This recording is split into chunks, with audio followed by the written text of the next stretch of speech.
Assalamualaikum warahmatullahi wabarakatuh. Pagi ini kami dari tim Media Perwaleo News Online bertemu langsung dan bertatap muka dan berbincang-bincang dengan Kepala Sekolah SMP Negeri 9 Makassar.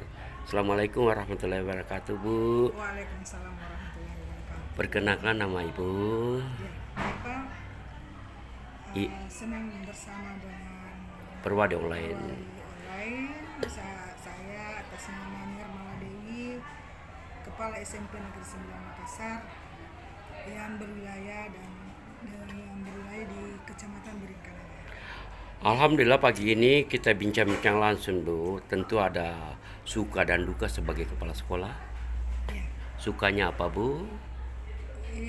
banyak sukanya. Saya satu persatu saya hanya mau mengatakan bahwa saya sangat bangga dan bahagia seketika semua persoalan internal di dalam sekolah bisa saya tangani, bisa saya tata, bisa saya kembangkan sesuai dengan aturan-aturan dan kebutuhan-kebutuhan internal sekolah kami. Wah, sukanya luar biasa ya. Yang penting membawa sukses ya, Bu ya. Ya, baik. Nah, kalau dukanya gimana kira-kira? Ada duka atau sama sekali tidak ada? Kalau dari segi duka pasti ada Pak. Dalam sebuah proses semua itu ada suka dan duka. Oh, Tentu saja yang paling menonjol yang saya rasakan terkait dengan duka itu adalah konflik-konflik sosial di antara anak didik kita. oh, Tapi lebih banyak pada konflik sosial setelah di luar sekolah. oh. Tetapi namun masih tetap pada tataran antar dia sebagai siswa SMP Negeri 9 Makassar. Ya, memang seperti itu, Bu. Sehingga apa ya, Wali Kota Makassar, Bapak Dani Pemantau selalu mengutarakan bersama dengan Kepala Dinas yang mengatakan jagaya nata. Betul. Pengertian jagaya nata menurut Ibu itulah membawa duka barangkali atau Betul, ya. Ah, Apalagi kami pada tataran wilayah di pinggir kota itu tentu pendidikan masyarakat di sini di bawah rata-rata. oh begitu, Nah, Bu. jadi sangat berpengaruh dengan lingkungan sosial yang berpendidikan dengan memang betul-betul hanya pada tataran aspek di latar belakangi rumah tangga yang tidak begitu banyak kami di sini secara geografisnya lebih banyak adalah anak-anak yang berlatar belakang buruh, kemudian ya di bawah normal lah Tapi tingkat sosialnya. kelihatannya, Bu, setiap tahun, setiap saat banyak peminat mau masuk di SMP Negeri 9 ini. Alhamdulillah Pak, dari beberapa sekolah negeri yang ada di sini kami pada tataran masih beberapa banyak yang kita tidak bisa tampung yang Iya. mendaftar di sini. Itu satu kebanggaan buat kami juga. Ya, dari waktu ke waktu saya lihat perkembangannya. Alhamdulillah dari berbagai juga pembinaan dan aktivitas yang dijalankan di sekolah kami merasa bahwa anak-anak kami sedapat mungkin ke depan masih bisa kami memperlihatkan praktik-praktik baik dan prestasi-prestasi yang dicapai oleh SMP Negeri 9 dalam rangka memberikan pengembangan anak didik kita menuju anak yang betul-betul menuju anak yang memiliki potensi-potensi yang dapat dikembangkan setelah dia bisa kembali ke masyarakat dan melanjutkan studinya dan lain sebagainya. Tapi Bu, tentu ada landasan Ibu berbicara seperti itu. Bagaimana visinya Ibu di SMP Negeri 9?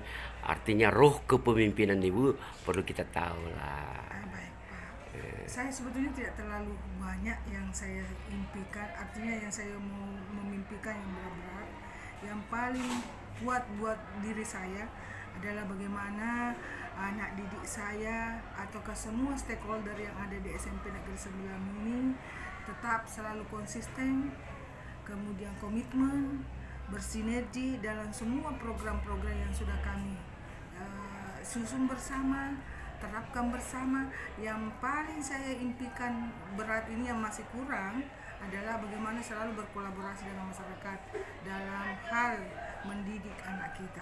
Seperti tadi Bapak sampaikan bahwa ini menyangkut programnya Wali Kota Jagaya Nata. Wah, luar biasa, Bu. Itu, Pak. Ya. Jadi harapan Ibu ini melalui visinya Ibu ini sangat sederhana, Ya, sederhana, Pak. bersinergi Iya, ya, betul. berkomitmen dan Ya, bersinergi. jadi maksudnya jangan hanya programnya sebulan 2 bulan tidak diabaikan lagi, diganti lagi dan banyak yang kita programkan tapi tidak ada yang jalan. Tapi biar satu yang kami program, tapi itu kita continue, komitmen, konsisten dan selalu kita evaluasi sehingga kita tahu bahwa sampai di sini progresnya bisa kita lakukan dan lain sebagainya, Pak. Alhamdulillah, tapi Ibu Kak meluluskan ini berapa jumlah kelas 3 baru-baru ini, Bu?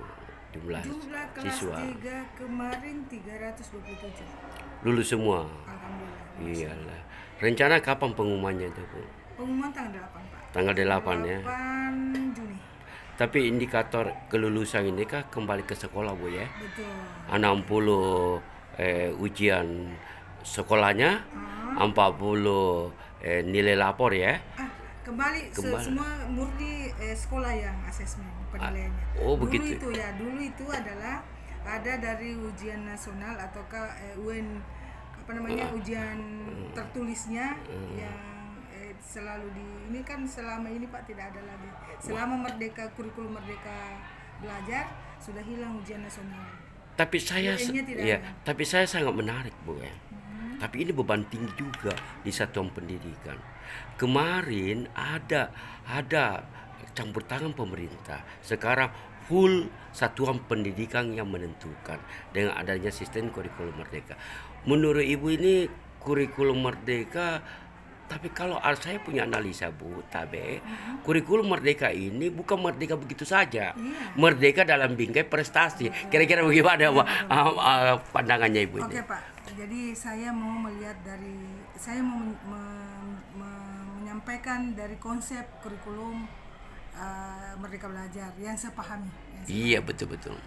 Ada 2 struktur yang paling mendalam untuk kurikulum Merdeka. Pertama adalah P5-nya. Oh, P5-nya. Ya. Apa itu? Saat P1? P5 itu adalah kepanjangan dari proyek penguatan profil pelajar Pancasila. Jadi Inti ya? Ya, intinya. Konsepnya sekarang, Pak, ini anak kelas 8 yang mau naik kelas 9 itu nanti akan mendapat 2 rapor. Jadi anak-anak sekarang tidak dinilai lagi secara personal. Tapi dia dinilai adalah satuan pendidikannya. Bagaimana dia membelajarkan siswanya. Seperti apa sesuai dengan minat dan bakat anak-anak. Jadi merdeka belajar itu betul tadi sahabat Pak, bukan pada konteks merdeka seperti semua yang orang merdeka. Sekali merdeka tetap merdeka. Tapi sekarang ini sekali merdeka tetap eksis belajar, tetap berkualitas. Dalam bingkai merdeka itu anak diberikan keluasan, kebebasan dalam memenuhi standar minat dan kebutuhannya. Artinya kalau misalnya anak itu tidak meminati yang lain, pelajaran lain, diberikan solusi. Dia dinilai berdasarkan asesmen awalnya, berdasarkan diagnostiknya. Sama mungkin kalau orang penyakit, Pak. Tentu kalau dia penyakit dari perut dokter tidak ya, dikasih karena ada diagnostik awal. Sehingga anak itulah yang disebut bahwa mereka belajar supaya ini yang maksudnya yang unik ini, yang bagus ini Merdeka Belajar bagi saya ini karena dia berfase, Pak. SD fasenya ABC, SMP D, SMA E. Artinya apa? Kalau fasenya tidak tercapai P5-nya di fase D, maka dia bisa berlanjut dibina, dibimbing di fase E. Jadi tapi Bu, indikatornya sangat jelas ya. Sangat. Tidak mengembang. Ya. Sekolah juga diberikan keluasan Pak untuk menata dan mengelola sesuai dengan kondisi sekolahnya. Tapi ada tapinya, Bu. Ya, betul. Sekolah itu ada juga lapornya ya. Ya, betul. Yang menilai siapa, dinas atau Pak, secara online. Online. Secara online. Global ya. Global, secara online. Inilah perkembangan masa sehingga jawabannya coba bayangkan kalau ini penilaian itu guru yang siswa yang menilai gurunya. Iya. Orang tua yang menilai gurunya, Pak. Sehingga itu dia yang mix ataukah dia link dengan semua dia ada di rapor. Termasuk apa yang dia belanja itu sekolah. semua sudah terkonek satu link di semua pelaporan rapor pendidikan namanya. Jadi begini Bu, inilah sebenarnya konsep kebersamaan dan keterbukaan. Ya betul. Kira-kira seperti itu Bu ya. Karena kenapa ya? Kalau sistem berjalan dengan bagus, otomatis pertanyaan-pertanyaan atau kuas-kuasan yang akan muncul itu transparansi. Betul. Era keterbukaan Pak. Era keterbukaan. Jadi guru pun juga ketika naik pangkat ke depan tidak lagi portofolionya dia gabung lalu sebagainya.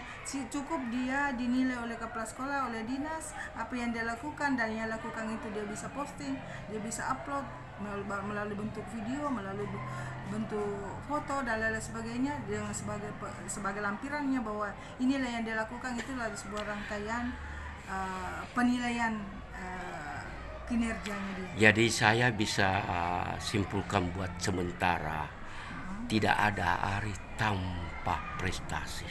Prestasi itulah dibentuk dengan bentuk tulisan, bentuk tayangan, bentuk-bentukan yang mampu ditayangkan. Seperti itu kira-kira Bu Di. Terima kasih Bu, kami dari tim Media Perwali Online mengucapkan terima kasih banyak. Semoga Ibu tetap sehat, tangguh bekerja, semangat, sukses selalu meraih. Assalamualaikum warahmatullahi wabarakatuh. Kesan-kesan terakhir Bu, apa Bu sebelum kita tutup ini? Kalau kesan terakhir saya untuk pengelolaan sekolah saya sendiri, bahwa saya ingin bagaimana membuat sekolah ini dan tahu bahwa progresnya dari waktu ke waktu ada yang bergerak, ada yang berubah dari aspek pengembangan programnya, pengembangan siswanya yang memiliki potensi-potensi, begitu juga dengan sarana prasarana yang semakin bisa kami wujudkan untuk dapat melengkapi dan memberikan kenyamanan anak-anak di kita untuk sekolah di sini. Maksudnya fasilitas-fasilitas dapat kami monitoring terus, dapat kami kembangkan terus, dapat kami perbaiki dan lain-lain sebagainya. Tapi Bu, saya terpanggil berpikir bahwa Ibu melakukan pertama adalah perencanaan, kedua pengorganisasian, yang ketiga pengaplikasian, yang keempat adalah evaluasi, yang kelima solusi. Kira-kira seperti itu Budi, sehingga ke depan SMP Negeri 9 dapat sempurna memberi pertanggungjawaban. Terima kasih Bu. Assalamualaikum warahmatullahi wabarakatuh.